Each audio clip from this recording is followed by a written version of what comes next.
what's up everybody, and welcome to Ask Shane Anything as we're winding down 2025, heading into the holiday season. Hope everybody's getting excited, getting hyped, ready to see family, ready to see friends, ready to get some gifts, ready to give out some gifts. It's an awesome time of year, and the good news is we have awesome questions to kind of get us there. If you like this show, it would be awesome if you could consider heading to patreon.com/SIFTD and giving us a pledge there. $5 a month gets you all our content early. And if you don't want to do that, you can still ask questions. Whether you give us money or not, we take questions from everybody. Go to sifted.net. In the header there's a link. Click it, go to our forums, ask me a question, and you could be the next star of Ask Shane Anything. Once again, you guys have asked great questions. Let's get to it. Okay, our first question in this week's episode comes from Shadowist. I was browsing Steam and saw the Sony discount page and thought to myself, look at all these Sony first-party games available on PC. Is there any reason for me to buy the upcoming PlayStation 6? With my high-end PC, I can play PC, Xbox, and PlayStation games. While I wouldn't be able to play Sony's games on release day, I can instead put that money towards upgrading my PC. I would only need to buy the latest Nintendo system to have access to everything. What are your thoughts? Well, Shadowist, you have figured out something that I figured out a while ago, and I'm telling you, over the next few years, a lot of people are going to start figuring it out as well. So, we've seen Sony drag its feet more than Xbox as far as getting its content distributed out to other platforms. Obviously, now Xbox is a poster child for that. It literally is like everything is an Xbox, and it doesn't care. It's pretty crazy to watch like its presentations now. And at the end of every trailer, there's the icons for Switch, Switch 2, PlayStation 5, PlayStation 4. I don't think Sony will ever get to that place, or if it does, it's a long ways off. Sony is still very protectionist. And when you're the market leader, you can kind of understand maybe taking a more conservative route and not looking far into the future. That's kind of what PlayStation has done. And in my opinion, it is falling behind. And to your point, Nintendo is also falling behind. However, for whatever reason, Nintendo just appears to be exempt from everything else that is happening in the games industry. It's very bizarre. Look, PlayStation chooses to play in that same pool as Xbox and PC. Nintendo all along has tried to separate itself from those guys. You know, tried, I guess is the word I would use there. But PlayStation has definitely been unsuccessful at uncoupling itself from Xbox. And so, inevitably, people are going to compare what it does to what Xbox is doing. And I would say even 6 months ago, I probably wouldn't have agreed with you, Shadowist, because at that point, PlayStation was still taking a while to put its exclusives out on PC. Now, the smaller games seemed like they were taking around a year. The bigger games were taking 18 months. That's all really changed in the last 6 months or so. In fact, we just saw a couple days ago that the ESRB has already rated Death Stranding 2 for PC. We talked about this on Game Face this week, but that's huge. That game came out in June. It hasn't even been 6 months since that game was a PlayStation 5 exclusive. Now, to be fair, it's a little bit of a different situation. Sony doesn't actually own Kojima Productions, so Kojima's like a second-party studio for that game, but still, it was a PlayStation exclusive that is going to be on another platform, presumably around 6 months after it launched for PlayStation. Now look, they could hold the PC version for another 6 months. That would be really bizarre. It could happen. I don't think it's going to happen. So I do think the Death Stranding 2 is going to come out probably 8 months-ish after it was launched on PlayStation 5. It's going to come out on PC.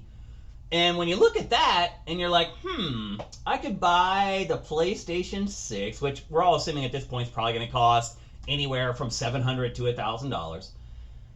I could avoid spending that, but the sacrifices I have to wait 6 months to play the PlayStation 5 exclusive, I think that's going to be a hard sell for a lot of people. But here's the thing, I don't know if most people are going to go to PC because of that. Because even if the PlayStation 6 is $700 to $1,000, building a comparable gaming PC that will be comparable to what the PlayStation 6 is capable of, you're not going to be able to do that for $700 to $1,000. You're probably going to have to spend $1,500 or more to build a PC that will do the same thing the PlayStation 6 does. So while I agree that software is the driver of pretty much everything, it's usually what makes people decide whether they're going to buy one console or another. Ultimately, the price of hardware is still a big part of it. And an outlay of $1,500 versus roughly half of that, I think that's going to be a hard sell, but I don't think it will be as hard a sell as it was at the launch of the PlayStation 5. So Sony's softening up. I don't think it's ever going to get to the place where Xbox is, or where Xbox will be, because as PlayStation becomes more liberal with those policies, Xbox is going to continue to do that. So it's going to keep moving that direction while PlayStation's still playing catch up. So I guess what I would say is that, I mean, I think inevitably PlayStation 6 is going to sell less than PlayStation 5 for myriad reasons, but I don't think that PC is going to have this explosion of PlayStation owners who all of a sudden are like, I'm sick of paying $800 for this console, so I'm going to pay $1,500 for this thing that, at this point, if you don't own a PC, you're probably not going to use a PC for anything else other than playing games. So that is a pure cash outlay just to play video games. I don't see it happening. Even if every PlayStation 5 exclusive only had a 6-month exclusivity window, I just think the price of the hardware on PC is just too cost prohibitive. So while I do think PC will get a bump in the next generation, I think PC will keep growing. I don't think it's kind of on the verge of shutting down PlayStation because PlayStation is putting out its games 6 months later on PC. All right, next up, we have a question from Alejandro Front. Hi, Shane. Hey, Alejandro. I was wondering if you like achievements and trophies, or are they something you just don't pay attention to? I have recently been playing a lot of Nintendo games, and I am really baffled at its decision to not incorporate some kind of achievement system on its consoles. I really don't see any negative to doing it, and instead would bring longevity and replayability to their games. I'm sure a lot of people would sink more hours into its games. I guess like always, it's Nintendo being Nintendo. Okay, Alejandro, I don't know if you've just recently jumped on the Nintendo train, because if you're saying just recently you're playing a bunch of Nintendo games, my guess is maybe you finally just got a Switch, or you got a Switch too. I don't know. Just trying to read between the lines in your copy there. And if that is the case, I could see where you would be like, wait a minute, like why are there achievements and trophies on PlayStation and Xbox, but there isn't on Nintendo? And you're right. There's nothing written to the metal in the hardware that incorporates achievements or trophies into sort of the OS on Switch or Switch 2. However, Nintendo has allowed developers, including its own internal developers, to include achievements if they want to. I can't quite remember what the most recent game was that included it, but I believe like Animal Crossing New Horizons had achievements, but they're not called achievements really.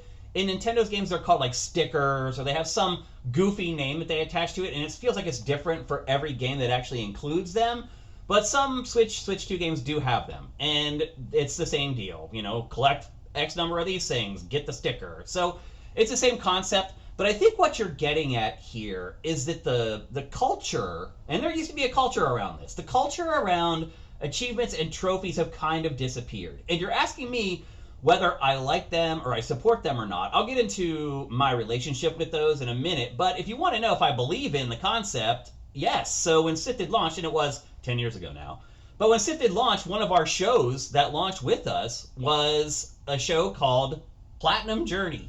And it ran on SIFTD for 6 or 7 months, and then eventually he decided he wanted to do his own YouTube channel or whatever. And those shows are still going. We still curate those on SIFTD. Again, it's called Platinum Journey. Search it on SIFTD, you'll find it. So yeah, I believe in the concept, and I do think there is a sect of people, at least back then, I really thought there was a sect of people who were kind of obsessed with trophies and achievements. And over time, they've just kind of waned. And I feel like that's happened because the console manufacturers have kind of pushed them to the background. Like, it used to be that, like, you go to someone's profile and it would just have their big trophy number there, and you click on it and you go look at all their trophies. You could compare the trophies that they got versus you.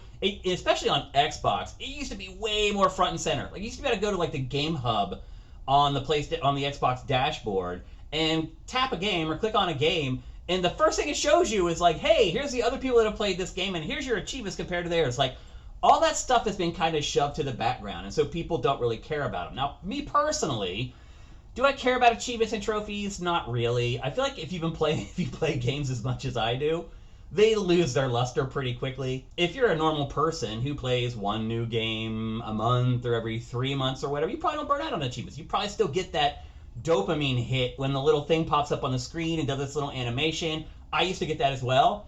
But the other thing about why trophies and achievements have kind of fallen to the wayside for me is because when I play games, typically I have to record footage, and in our B-roll, I don't want these trophies and these animations popping up in our B-roll, so I turn them off. And so you never see them in the B-roll for Game Face that we use in the show, and I never see them. Like, there are some times, though, like I'll have my PC here, booted up, and the speakers will be turned up, and because I'm logged into Xbox on my PC, if I'm playing an Xbox game out in the living room, I will sometimes hear the achievement pop back here by my computer. But otherwise, I have no idea that I'm even getting achievements anymore. So for me, they've definitely fallen by the wayside. And I can just tell by the chatter on SIFTD and social media and things like that, that also people have kind of fallen out of love with this stuff. It was a really cool concept. And I mean, I'll admit, like, for the first 10 years, I really loved it. And I cared. And I would look at my gamer score. And I'd look at someone else's gamer. I don't even look at that stuff anymore. So for me, my interest in it has definitely waned over time. It feels like pretty much everybody is that way. And the reason it's happened is because the console manufacturers have made it so. Okay, our last question this week comes from Francis Alex. You have mentioned before that YouTubers and influencers are hard to trust because they don't have training for journalistic integrity and lack any form of oversight. At the same time, lately in the media, we see a lot of misinformation and dubious reporting of facts from people and outlets that are supposed to be trained and have integrity.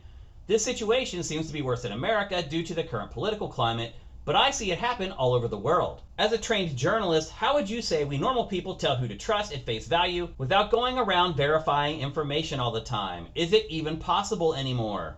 Well, Francis Alex, to answer your last question first, no, it is not possible anymore, and it is not feasible anymore. And that is because it is completely out of control.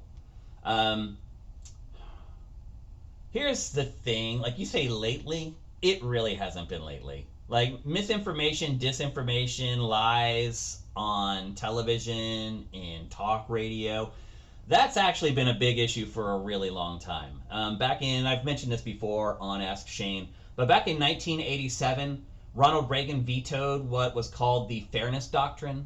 And it was basically a doctrine that forced news agencies, papers, television news to report the facts, that they had a duty to the American public to not intentionally report false information.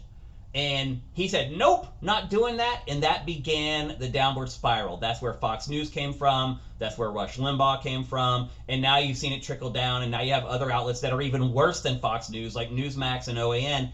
And these outlets just sit there and just basically lie all day.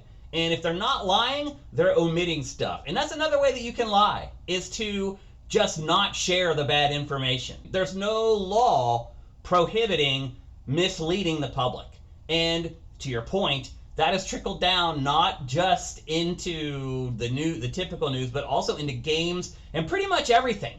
And also to your point about influencers and YouTubers, anybody who can afford a $50 webcam now has a voice and a platform. But here's the thing, the outlets are scummy for this. They really are. But this wouldn't happen if it weren't for the people consuming the content. Because here's the thing, Francis Alex, you're different from a lot of people. I would argue more than half of Americans do want the truth. But there's a big slice of America that does not want the truth. And in fact, if you try to tell them the truth, they get very angry. And they'll call you fake news. That's the irony of the whole thing. They just want to be told what they already think and believe. They want confirmation of their beliefs. They don't want the truth, particularly if the truth makes them look like a fool. And look, I don't want to say that you have to have a journalism degree to understand editorial integrity and how to be a reporter. You don't. I've worked with so many people who had different degrees or no degree at all who understood it and did fine with it.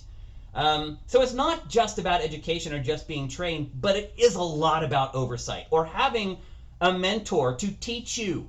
Like, I went to college, I had a journalism degree, but when I started working at GameSpot as my first real job, I still learned stuff on the job from people who had been doing the job before. I had mentors. I had the editorial foundation that I needed, that I learned from college. I learned how to write. I learned how to make sure to source my sources correctly and how to not fall for fake information. I learned all that stuff, but the actual nuts and bolts of being a journalist, I learned a lot of that on the job once I got there. I needed a mentor. I had one. I had Greg Kasavin, who beat editorial integrity into my brain every day. And that's the difference. It's not that you have a degree or not. It's that you have somebody there teaching you how to do things the right way, and you care about it, and you listen to them, and then you do it. And to a lot of people, editorial integrity is ridiculous and stupid in the way that losers operate. And if you really look at like the way things are working, they're kind of right. Because look at the YouTube channels that are doing really, really well around gaming. They're not even like kind of funny or any of that stuff. They're these single people who just sit there and just rage all day. And again, going back to something I mentioned earlier, it wouldn't matter if you didn't consume it. And look, Francis Alex, I'm not saying you know that. I'm saying yous in general. If we weren't consuming the content, it wouldn't be made because it would be a failure. But what's happening instead is that it is the most successful content among YouTubers and influencers. Until people stop consuming this crap, there will be more and more. And real outlets that care about journalistic integrity are going to get squeezed out. It's happening already. Okay, that's it for this week's edition of Ask Shane Anything. Thanks again for great questions. Here's the thing.